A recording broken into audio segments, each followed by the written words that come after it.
Starting to realize, look at myself and criticize. My defense is high. Why, when I meet a nice guy, girl, friend, companion, I hurt them until they say, screw it, I tried? Why must I label everything, when inside I know that's not how to live life with might? Why am I filled with all these troubles when honestly I've lived a good life? The devil is on top of me. He has figured out the pattern of my life. Jesus gave up on me. How has this happened? Unfolded before my eyes, filled with hypocrisy, alone in a world that just lies. At least when I had them, there was something to comfort me. Now instead of cold water on my head, I'm downing dry ice. Superglue my ribcage, duct tape, and drive all the screws so my heart never has to open, while I encourage you to love freely and do you.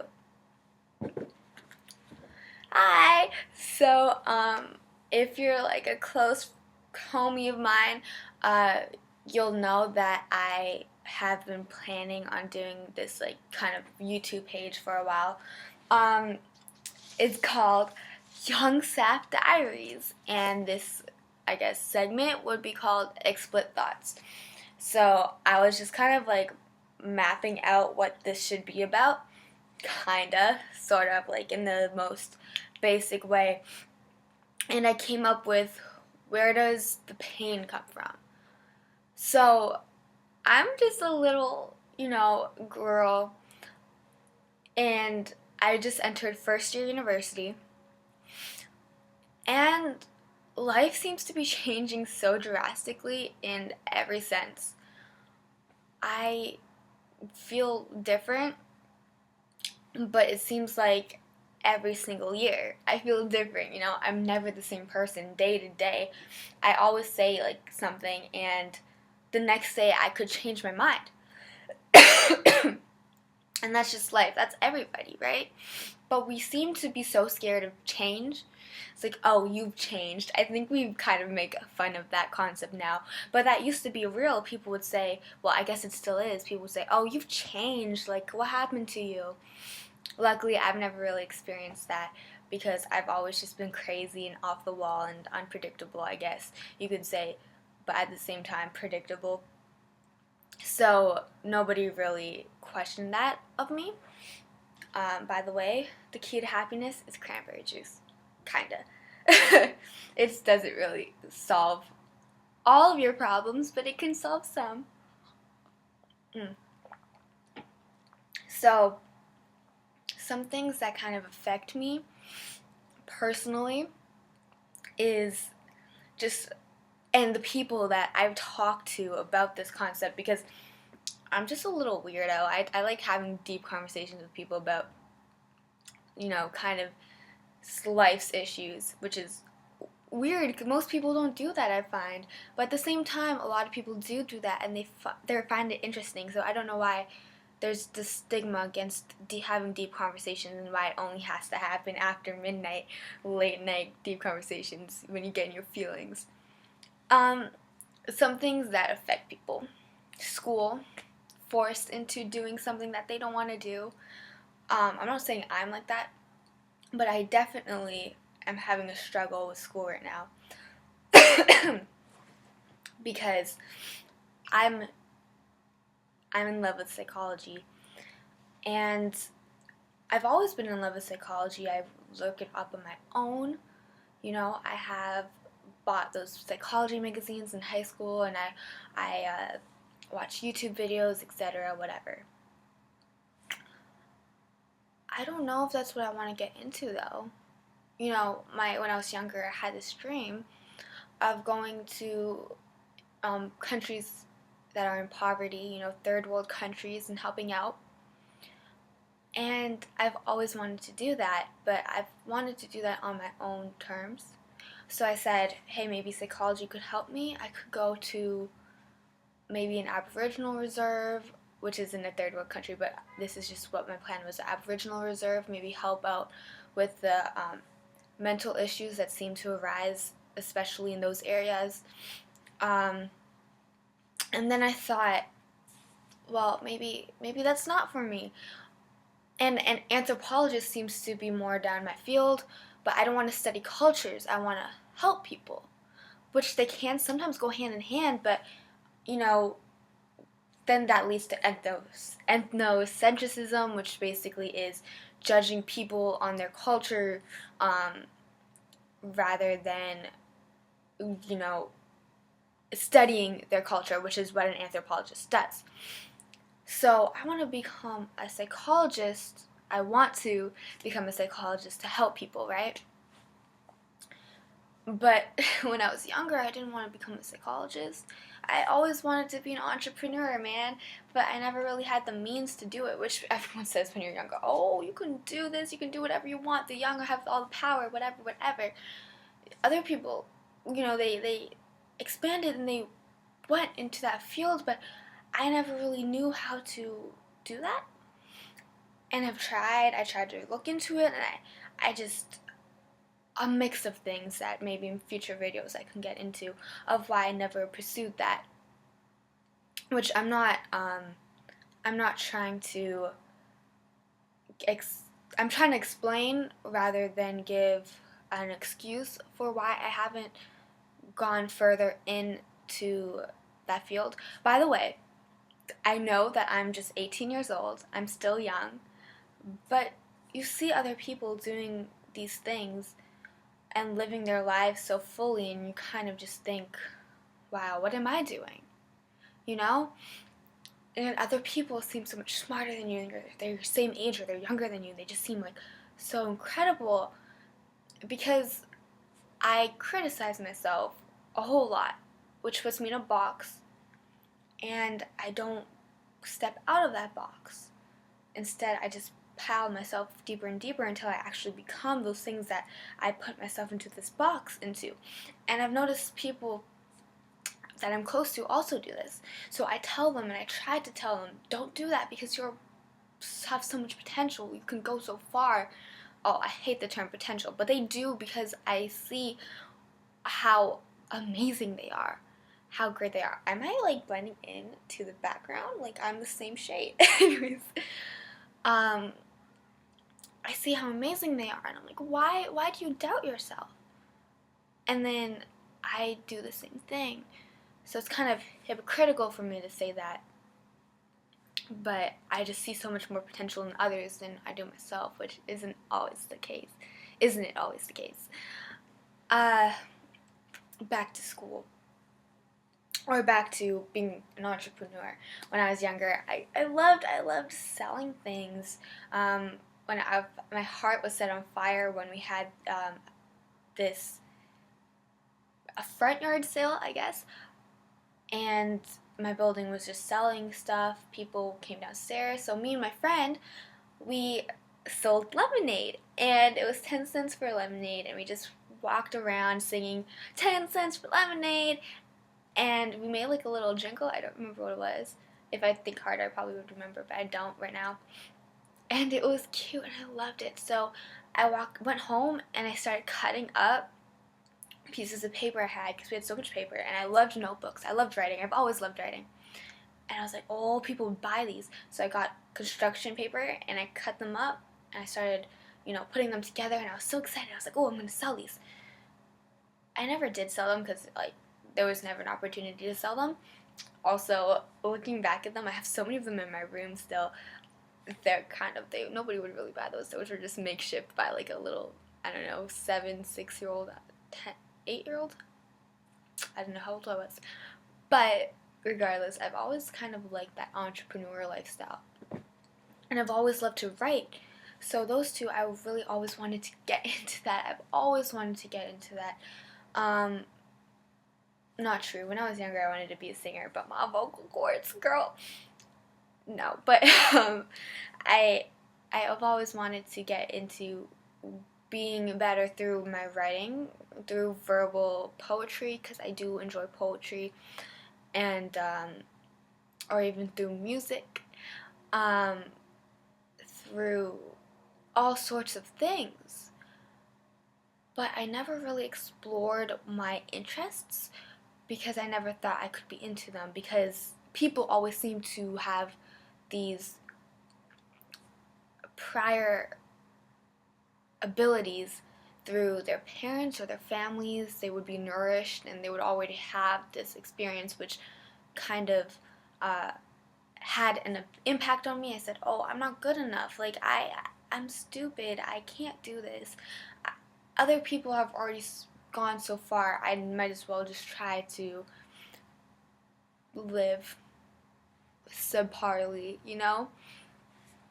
Which isn't cool, but that's how I thought, and that's just how I lived for a long period of my life. And when people would come to me, that's kind of how they would treat me, just like as an average girl, which I never felt like an average girl, but that's just how I was treated, and or below average.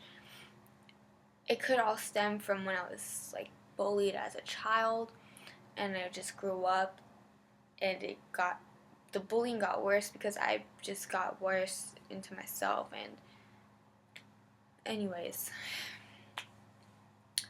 so that has affected me in all aspects.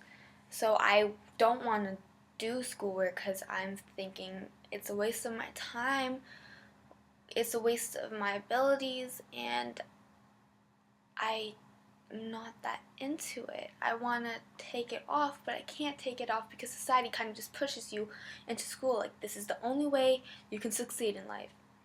And whenever an adult would talk to me, I always feel pressure in saying, school is great. You know, it's stressful. It's great. I'm loving what I'm doing. I'm so into it, which I am. I do enjoy what I'm studying. I'm just not into the whole concept of it, and I'm always pressured into saying that. I always say it. I'll probably will still even say that after I watch this video, even if an adult that I know watches this video. Which will be kind of, I don't know, off because I might be a little explicit, hence the title, Explicit Thoughts.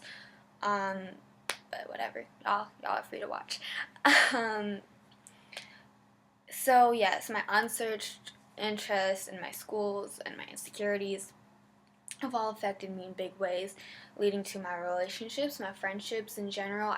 I noticed that as a defense mechanism, I kind of just push people away when they're most vulnerable to leave. So our relationship would be rocky at that time. We wouldn't be as close at that time, or it's just a rocky situation with anybody that I get close to, that I love. I push them away through harming them, not like purposely, but my jokes, which I do honestly mean wholeheartedly as jokes, they are so mean, and they are really just painful, and it was like, it's kind of toxic to go through that. I'm kind of a toxic friend when you get too close to me. I've done this with countless people, and it's weird. I love my friends, and my friends say, oh, Swallow, you're so good. I love having girl talks with you. I love having deep talks with you. But that's when I'm kind of just free loving.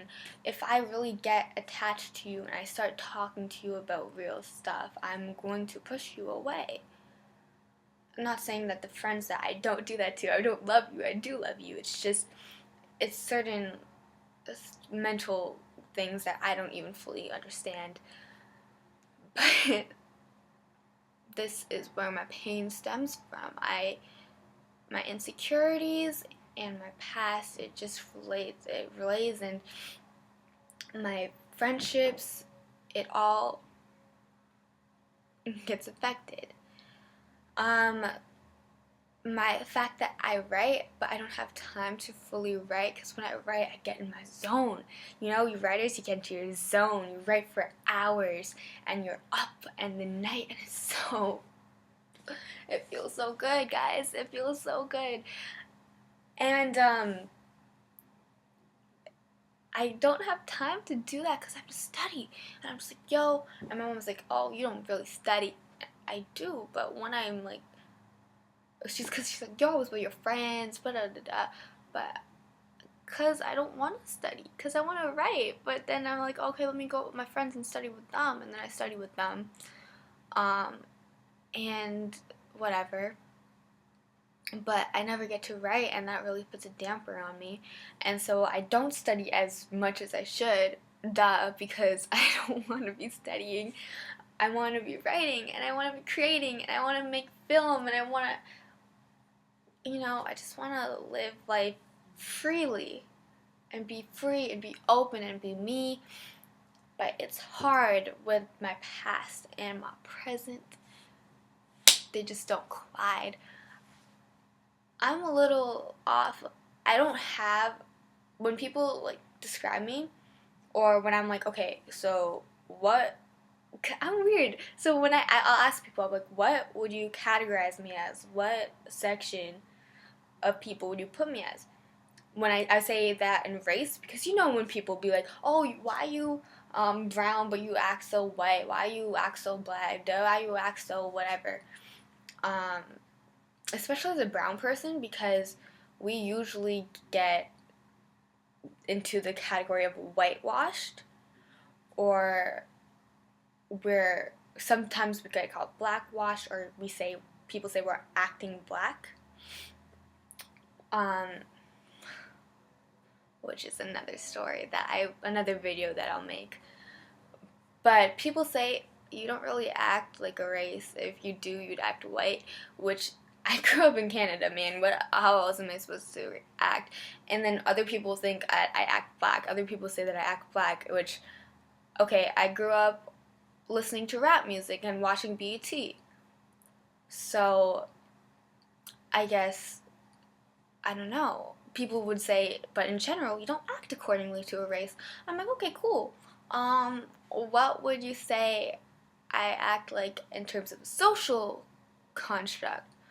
Some people say I'm a hipster. Some people say I'm a hippie. Some people say I relay the characteristics of a stoner. Some people that laid back type of, anyways, whatever. Some people say that I'm like preppy. Some people say I'm kind of geeky. Whatever. So I don't know what category I'm in either. So it's just all of that, and what society kind of is just leads you to. You're supposed to be. This is what you're supposed to be. As a brown girl growing up in Scarborough, Ontario, I am supposed to be a doctor, or I'm supposed to want to be a doctor, because that's all the brown girls want to be a doctor. Like The Life of Mindy. I'm not hating on that show. I love that show because it shows representation of people like me, and it's actually what a lot of my friends are who they are. But that's kind of like the lifestyle we're supposed to want, and I don't want to be a doctor. I want to be an entrepreneur, but that's hard because I don't see too many brown entrepreneurs. Shout out to Lily Singh, because she's really inspiring. She's a girl like me from Scarborough, brown girl, who went so far. She was on the Jimmy Fallon show the other day. That's crazy. But there's so little representation of girls who look like me, of girls like me. It's just that also adds another layer to my struggle, to my pain, where the pain derives from. Yeah, this is kind of my intro. Yes, this is my intro video of you guys getting to know me and me just venting to my YouTube diary. If anyone watches, this is like getting to be 19-26 minutes long. I'm probably gonna edit it to be 18 minutes, like maybe not even. Maybe it'll probably be longer. So I'm probably gonna end it up like around here, because I've covered about everything. I haven't gone too much depth, but this is what I'll be talking about, and I'll start and end with something that I wrote each video. I just wrote these and I didn't even really look them over. I just kind of wrote them before I made this video. Not for the video, but I wrote them, and I was like, oh, maybe I could like start and end off every video with something I write. So these aren't, the greatest because they're like freestyle-ish that I just kind of wrote, but this is just how I'm gonna do it. This video is kind of a freestyle video anyway, and I guess it's a precedent to the next videos of how I'm gonna do them and all the layout and everything, so it's kind of just a starter, and then I'll get more in the hang of it, which you guys don't really care about, so I don't know what I'm telling you all this. Anyways, time to end off my video, yo.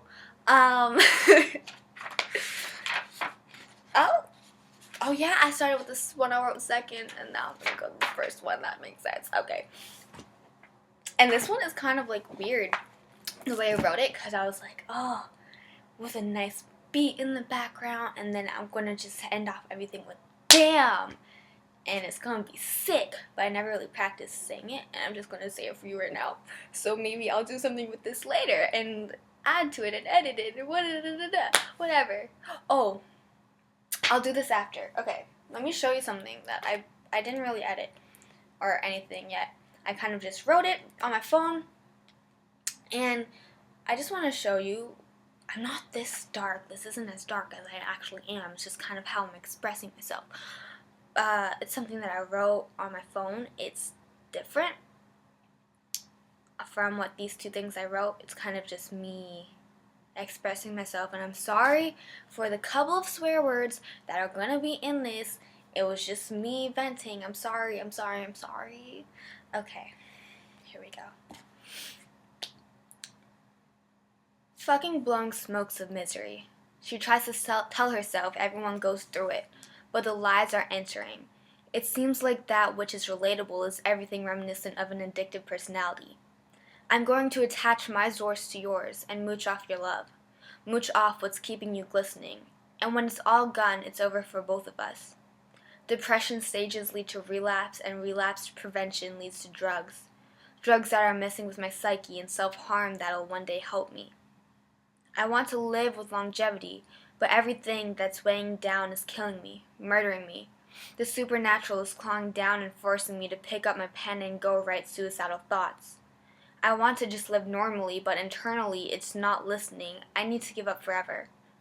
So she picked up a pen with her left hand, and then everything was better. Alright, and now this next one, the damn one.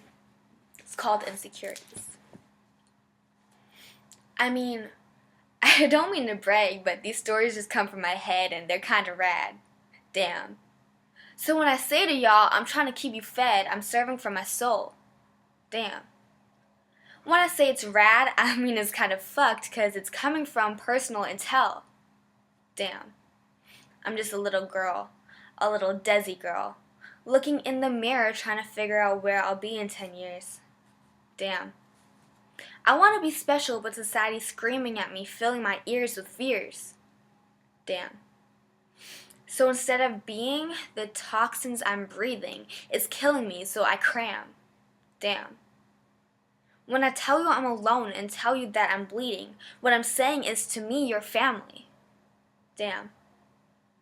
It's kind of sad that every day, instead of reading, I'm hyperventilating, trying to find peace and becoming wherever y'all are leading me. Damn. Insecurities. Look at my stack of books, y'all. This is just to end off the video, but like, y'all, look. Okay, so this one I got in 2012, so it means a lot to me because it's really like my starting. This one I got from my writer's craft class, and I just continued to write in it because, oh, why waste paper? This one I got from New Hampshire, Boston.